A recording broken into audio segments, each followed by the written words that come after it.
कार्यक्रम के प्रायोजक हैं कृषि एवं किसान कल्याण मंत्रालय, भारत सरकार। से निकल कर फसल आए, सुरक्षित हो जाए, फसल बीमा से हर किसान अब आत्मनिर्भर हो जाए। संकट के समय प्रधानमंत्री फसल बीमा योजना किसानों के लिए वरदान है। अब सूखा पड़े या बाढ़ आ जाए कोई डर नहीं, अब ओले पड़े या कीट पतंगे फसल खा जाए कोई फिक्र नहीं, क्योंकि हमने लिया है प्रधानमंत्री फसल बीमा। बुआई से फसल कटाई तक हर जोखिम का दावा, न्यूनतम प्रीमियम पर अधिकतम भुगतान का वादा। योजना से हर साल जुड़ रहे हैं 5 करोड़ से ज्यादा किसान। अब आपकी है बारी। नजदीकी कृषि कार्यालय, सहकारी समिति, बैंक शाखा, अधिकृत बीमा कंपनी या जन सेवा केंद्र में स्वेच्छा से करा सकते हैं पंजीकरण। फसल बीमा पोर्टल या फसल बीमा ऐप द्वारा भी कराया जा सकता है पंजीकरण। प्रधानमंत्री फसल बीमा योजना, आपकी फसलों का संपूर्ण सुरक्षा कवच। कृषि एवं किसान कल्याण मंत्रालय, भारत सरकार। विनोद भाई राम राम। प्रीतम भाई आपने भी राम राम। और किसान वाणी कार्यक्रम सुनने वाले सब बाण भाइया हमारी राम राम। विनोद भाई जी, क्या कार्यक्रम में चर्चा आज भाइयों खातर हम ले आए? प्रीतम भाई पहले तो क्योंकि देखो जीरी कटन लग रही है तो इस टाइम जो है फसल अवशेष खास करके जो पराली है उसकी समस्या देखने में आवा है कि लोग जो पराली की ठूठ है उनमें आग लगाता है, जिससे पर्यावरण प्रदूषण भी हुआ है और दूसरी समस्या भी आवा है। तो इसी बारे में जो है हमने बातचीत करी है फसल अवशेषों का सही प्रबंधन किस तरह करें, और बातचीत की है जितेंद्र सिंह गिल जी से जो कि डायरेक्टर है हरियाणा बीज निगम में। तो क्यों ना पहले इसी बातचीत से और भाई उसके बाद सरसों की जो उन्नत किस्में है और बिजाई है उसके बारे में बातचीत करेंगे, साथ ही प्राकृतिक खेती की क्या जरूरत है ये भी बातचीत करेंगे और सुनवाओगे लोकगीत भी। लेकिन पहले फसल अवशेष का सही प्रबंधन क्यों कर। किसान वाणी प्रोग्राम सुनने वाले सभी श्रोताओं को मेरी तरफ से नमस्कार। आज का जो चर्चा का विषय है धान के अवशेषों को न जलाना, इसके लिए सरकार भी बहुत जागरूक है और हमें भी जागरूक होने की आवश्यकता है। हमें इन बातों का ध्यान रखना चाहिए कि हम धान के अवशेषों को मत जलाएं। इससे एक तो प्रदूषण पे बहुत भारी असर पड़ता है जो हमारे स्वास्थ्य के लिए बहुत विनाशकारी और हानिकारक है, क्योंकि हमारे हर परिवार के अंदर बूढ़े बुजुर्ग भी होते हैं, उनके लिए बहुत प्रॉब्लम आती है। और दूसरा, अगर हम अपने धान के अवशेषों को जलाते हैं तो हमारे जो खेतों की हेल्थ है वो भी ख़राब होती है। अगर हम उन अवशेषों को उसके अंदर ही जुताई करें तो हमारे खेतों की हेल्थ बराबर बनी रहती है, उर्वरक शक्ति उसमें जमा रहती है, इसलिए हमें अवशेष नहीं जलाने। सरकार भी इसके प्रति बहुत जागरूक है और हमें भी जागरूक होने की आवश्यकता है। सरकार ने हमारे लिए इसके ऊपर बहुत सारा पैसा इन्वेस्ट करती है किसानों के लिए, जो कि हमें सब्सिडी के रूप में उपलब्ध होता है। जो हमारी किसानों की कमेटियाँ होती हैं गांवों में, वो 80% सब्सिडी मुहैया करवाती है सरकार। जो सिंगल पर्सन लेना चाहता है उस पर 50% की सब्सिडी सरकार मुहैया कराती है। हमें इन सब बातों का ध्यान रखना चाहिए और इन चीज़ों के साथ जुड़ना चाहिए। और जो भी हमें ये सब्सिडी मिलती है वो इन इम्प्लीमेंट्स पे ही मिलती है, जैसे कि मल्चर हुआ, स्लैशर हुआ, प्लो हुआ, ये सभी चीज़ें, बेलर हुआ, ये सभी चीज़ें हमें सरकार मुहैया कराती हैं। तो हमें ये सरकार के साथ हाथ मिलाकर चलना चाहिए और हमें इन चीज़ों का इस्तेमाल करना चाहिए। अब जैसे हम बात करते हैं धान की, धान हमें शॉर्ट पीरियड की लगानी चाहिए। उसके लिए एक तो हमारे पानी की बचत होती है और दूसरा शॉर्ट पीरियड की लगाएंगे तो वो जल्दी कट जाती है और बीच में हमें समय मिल जाता है खेत की जुताई के लिए 15-20 दिन का। उसमें हम अपने प्लाव द्वारा मिट्टी को पलट भी सकते हैं, मल्च भी कर सकते हैं और उसकी सिंचाई करके उसके बाद चाहे हम जीरो टिल से, चाहे हैप्पी सीडर से, किसी भी चीज़ से हम उसकी उसको लगा सकते हैं और अच्छी पैदावार ले सकते हैं। अवशेषों को अगर हम जलाते हैं इससे बहुत भारी नुकसान भी होते हैं। जिन किसान भाइयों के खेत सड़क के साथ लगते हैं वो धुएं के द्वारा जो यातायात अवरुद्ध होता है उसमें एक्सीडेंट की बढ़ने की क्षमता ज़्यादा बन जाती है, उससे बहुत भारी नुकसान होते हैं।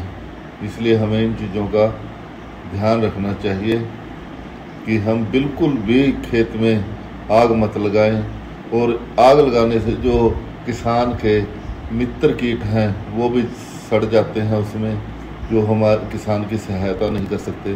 कुछ ऐसे कीट हैं जिनके द्वारा हमारी पैदावार अच्छी होती है। हमें उन जीव जंतुओं से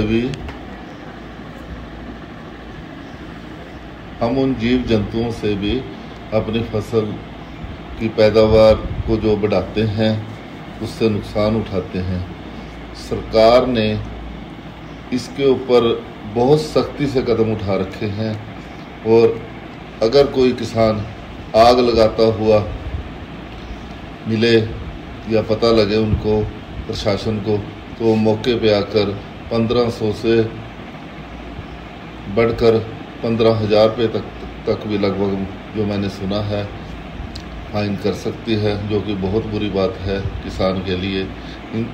इन सब बातों का बड़ा ध्यानपूर्वक ध्यान रखना। एक सरकार ने ऑनलाइन स्कीम चला रखी है, उसके ऊपर आप अपना जाकर किसान का नाम वो सब दर्ज कराएं, गांव का नाम सब दर्ज कराएं, और बेलर के द्वारा किसी भी बेलर से आप बंडल बनवा सकते हैं, और सरकार उसके ऊपर 1,000 रुपये प्रति एकड़ अनुदान देती है। आप अपने बंडल जहां मर्जी बेच सकते हो, और सरकार का किसान के प्रति 1 एकड़ के लिए वो बहुत भारी सहयोग है।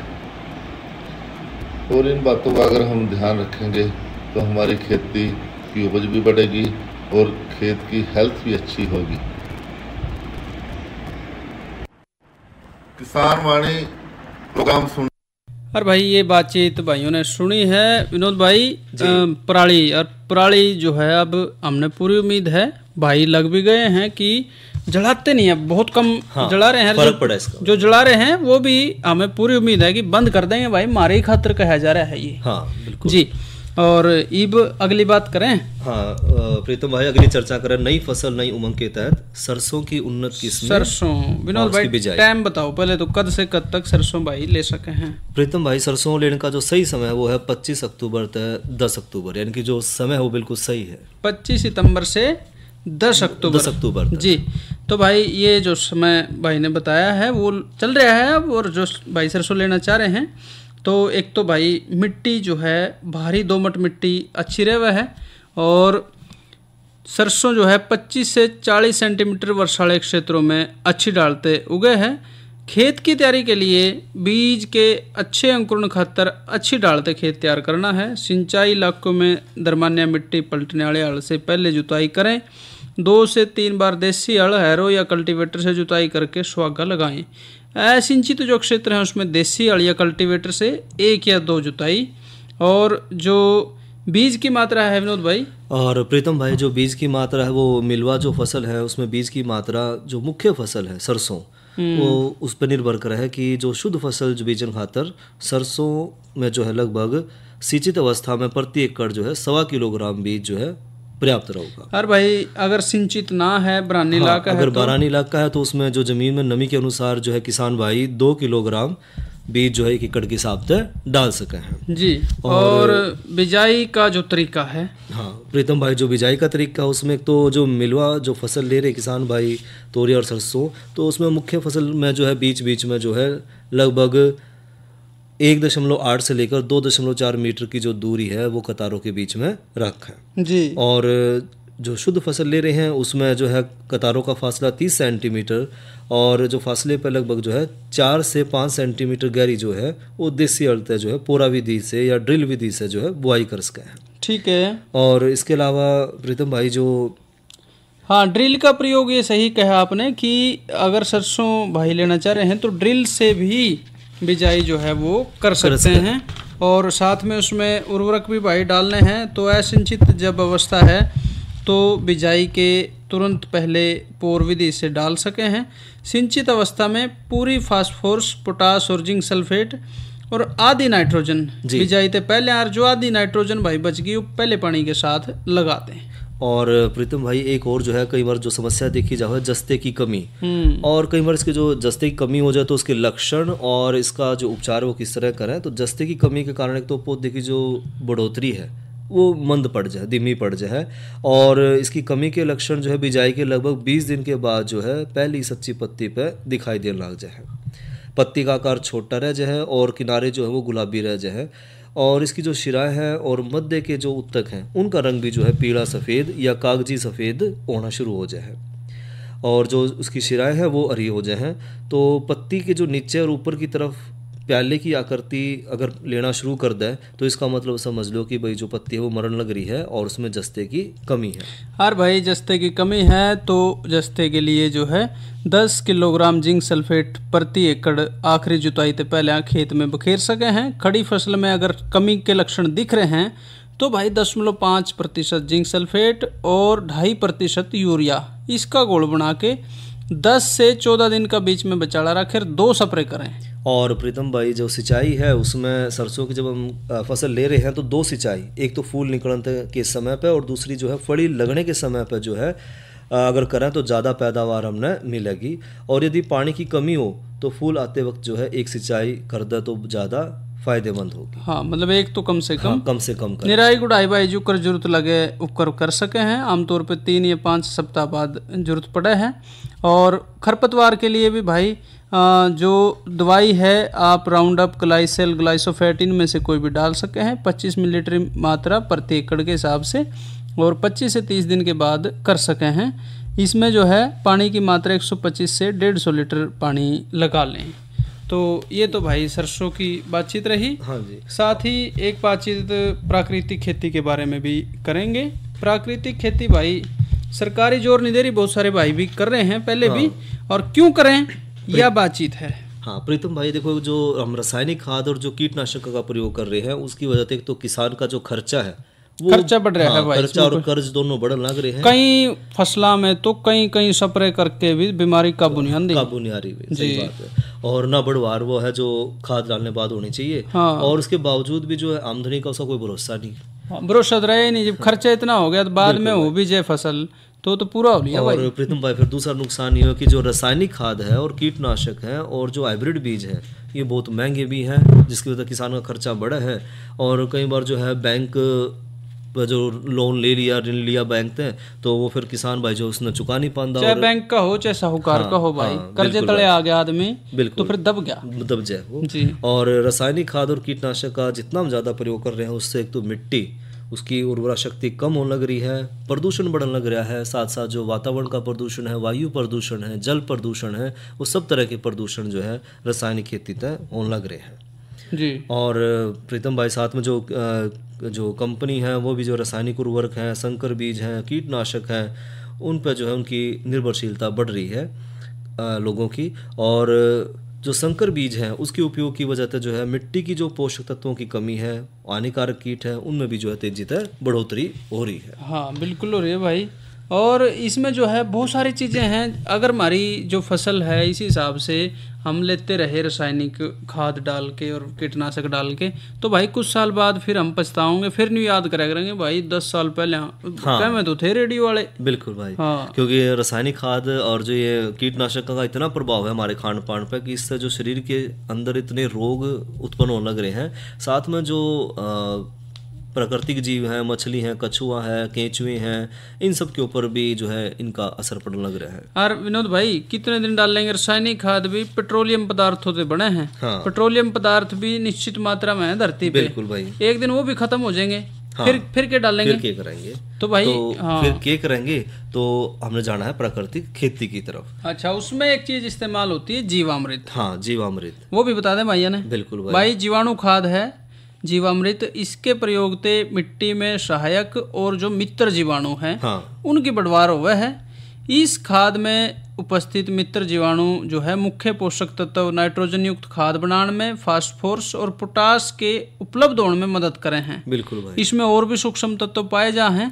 तो इसको 20 लीटर पानी, 1 किलो देसी गाय का गोबर, 1 लीटर देसी गाय का मूत्र, 100 ग्राम गुड़, 100 ग्राम बेसन, 1 मुट्ठी मिट्टी उपजाऊ लेनी है। हाँ। और इसने बनाने की जो विधि है वो है कि एक बर्तन में 20 लीटर पानी ले लें और 1 किलो जो है देसी गाय का गोबर और 1 लीटर गोमूत्र ने उस पानी में मिला दें। और फिर भाइयों गुड़, बेसन और 1 मुट्ठी जो उपजाऊ मिट्टी है वो जो है उस गोमूत्र के घोल में मिला लें और इस घोल ने अच्छी तरह मिलाकर 48 से 72 घंटे खातर जो है किण्वन प्रक्रिया खातर छाया में रख दें। और दिन में 2 बार जो है सुबह और शाम इस घोल में 12-12 चक्कर लकड़ी के डंडे तय घुमावें और 48 से 75 घंटे के अंदर जो है जीवामृत जो है बनकर तैयार हो जाए। जी, तो भाई चर्चा इस पे और भी करेंगे।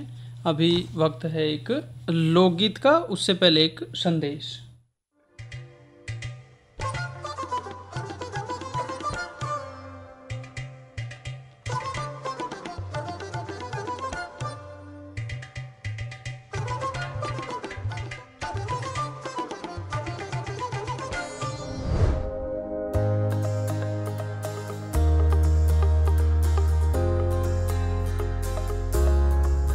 मातृभूमि पुत्र हम पृथ्व्या, अर्थात धरती हमारी माता है और हम उनके पुत्र।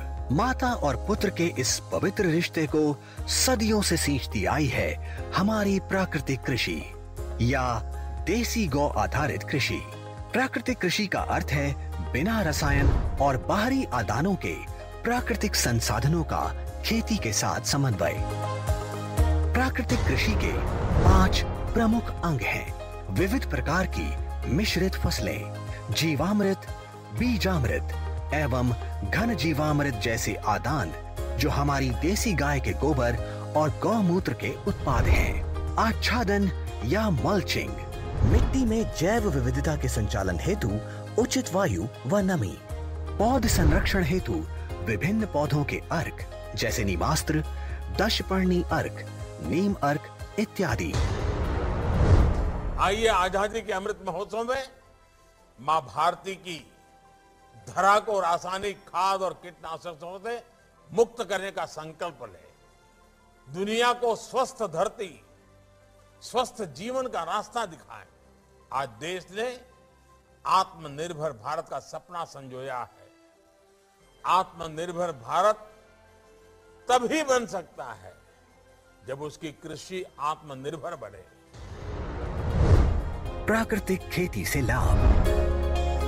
प्राकृतिक कृषि अपनाने से भूमि की उपजाऊ क्षमता में वृद्धि होती है। रासायनिक खाद पर निर्भरता कम होने से लागत में कमी आती है।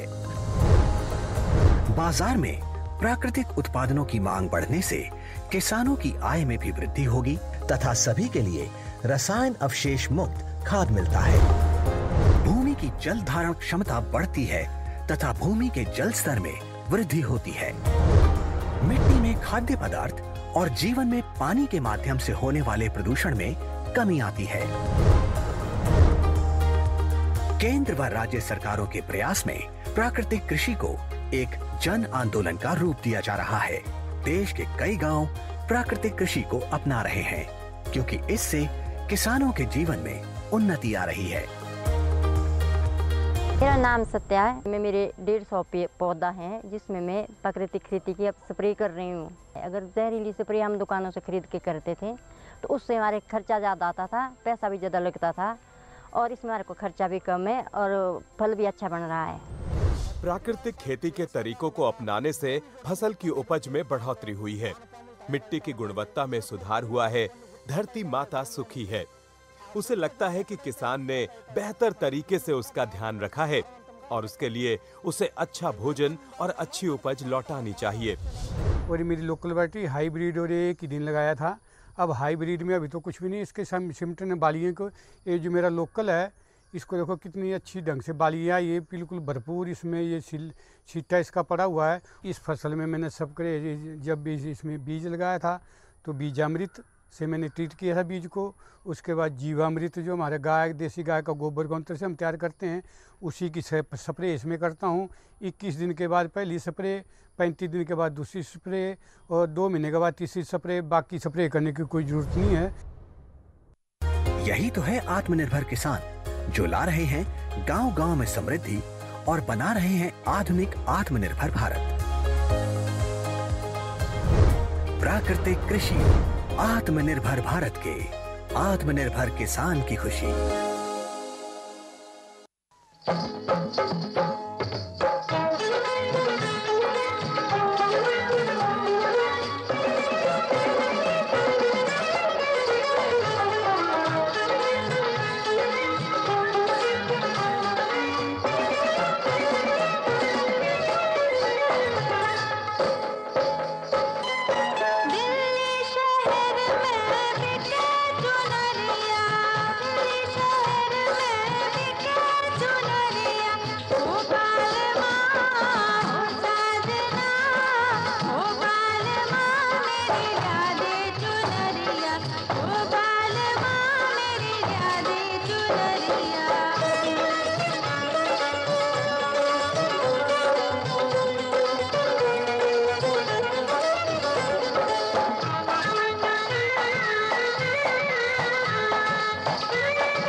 और भाई ये फिल्म थी जरजोरू और ज़मीन, दिल्ली शहर में बिके चुनरिया।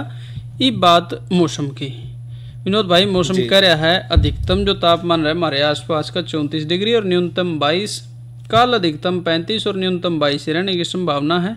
और अगले 2-3 दिन तक कोई बरसात की जो है खबर जी हाँ अभी मिली नहीं है। हाँ ठीक है, तो ये तो बात रही भाई मौसम की। और और चर्चा, और कल का जो कृषि कार्यक्रम है उसकी भी पर चर्चा कर ले। हाँ, कल जो है भाई जो हमारा कृषि के लिए कार्यक्रम रहेगा, कल दिन होगा वीरवार, कल दिन रहेगा भाई, और पशुओं में आंतरिक परजीवियों की रोकथाम के उपाय और नई फसल नई उमंग में पत्तेदार सब्जी मेथी और धनिया की बिजाई। ये जानकारी भाइयों को हम 29 तारीख वीरवार को कल देंगे। और आज की जो हमारी दूसरी चर्चा है वो है प्रधानमंत्री कुसुम योजना जी, क्या है, और सौर ऊर्जा योजना भी कह सके हैं। हाँ भाई, तो भाई सौर ऊर्जा से भाई समझ गए होंगे कि सूरज की ऊर्जा को ऊर्जा के रूप में ज़्यादा से ज़्यादा इस्तेमाल करें, क्योंकि ये मुफ्त में उपलब्ध है हमने, और प्रचुर मात्रा में खत्म होने वाली ना है। बिल्कुल सही कह रहे हो। और जो किसान भाई जो है डीजल और पेट्रोल से चलने वाले पंप सेट जो इस्तेमाल कर रहे हैं, उसकी बजाय अगर हम सौर ऊर्जा से चलने वाले पंप का इस्तेमाल करें तो जो है खर्चा कम से कम होगा, प्रदूषण भी नहीं होगा, और किसान भाई जो है अपनी खेती के काम सही तरह से योजना के है भाई। इसमें योजना में जो है ये जो शुरुआत हुई थी इस योजना की, ये है कि इसमें सरकार जो है लगभग 34,422 करोड़ रुपए इसमें प्रावधान रखा है सरकार ने कि 60% जो है वो केंद्र सरकार जो है वो सोलर पैनल लगाने के लिए देगी, खर्चा करेगी, और 30% जो है वो बैंक देगा ऋण। भाई विनोद वो तो ठीक है, अब करना क्या है भाइयों ने, वो यो है कि किसानों के जो डीजल पेट्रोल से चलने वाले पंप हैं वो बहुत सारे इलाके में बिजली भी नहीं है जुकर, ठीक है ना, तो उसको सौर ऊर्जा वाले जो पंप हैं उससे बदलने का काम है। बिल्कुल भाई। तो भाई उस खातर सरकार भी सहायता कर रही है, जिसमें 60% केंद्र सरकार की तरफ से है, और जो बैंक भी सहयोग कर रहे हैं, 10% किसानों ने भी उसमें अपना हिस्सा डालना है जी। और तो इसको जो है भाई जो किसान भाई जो है वो इसमें जो है अपना जो है इसको अप्लाई करने के लिए जो है आधार कार्ड, मूल जो है उसका खाते की जो अपने वो है, किसान होने की जो प्रमाण पत्र है, कोई जमीन का विवरण है, मोबाइल नंबर है, आम चीजें हैं, आप इसकी जो वेबसाइट है उस पे जाके इसमें हाँ भाई जो है अप्लाई कर सकें, और भाई जानकारी पूरी लें और इसको इस्तेमाल करें। अरे क्या कर रहा है? इधर इधर इधर हम बोल रहे हैं तेरे बीजू का। उतला बोल रहा है? पक्षियों से तो हम खेत को बचा लेते हैं, पर इन घातक रसायनों से कैसे बचाएं? मतलब? देख बेटा, तू जो ये अंधाधुंध रसायन मिलाता है ना, मिट्टी की सेहत बिगड़ने लगी है, और जब माटी ही कमजोर पड़ जाएगी तो उपज कैसे सेहतमंद होगी? अरे पहले ऐसा नहीं था, पूछना अपने बड़े बुजुर्गों से, कैसे फसल लहलहाती थी, शुद्धता झलकती थी। हाँ, माटी भी तंदुरुस्त और लोग भी। पहली वाली बात कहाँ? पर अब तो सब यही डाले हैं। सब नहीं, आज भी लाखों जागरूक किसान परंपरागत विधि से फसल उगा रहे हैं, खर्चा कम और उपज की कीमत भी बेहतर पा रहे हैं। सच है? रे बेटे, एक्सपीरियंस से बता रहे हैं, धूप में बाल सफेद नहीं किए हैं। हाँ। ठीक है भाई, मैं भी आज से जैविक खेती शुरू करूंगा। माटी से प्रेम की परंपरा है, परंपरागत खेती। किसान वाणी कार्यक्रम के प्रायोजक थे कृषि एवं किसान कल्याण मंत्रालय, भारत सरकार। विनोद भाई जी, अब घड़ी इशारा कर रही है कि कार्यक्रम का समय ही तक, बिल्कुल तो भाइयों से इजाजत लें। अच्छा भाइयों, राम राम।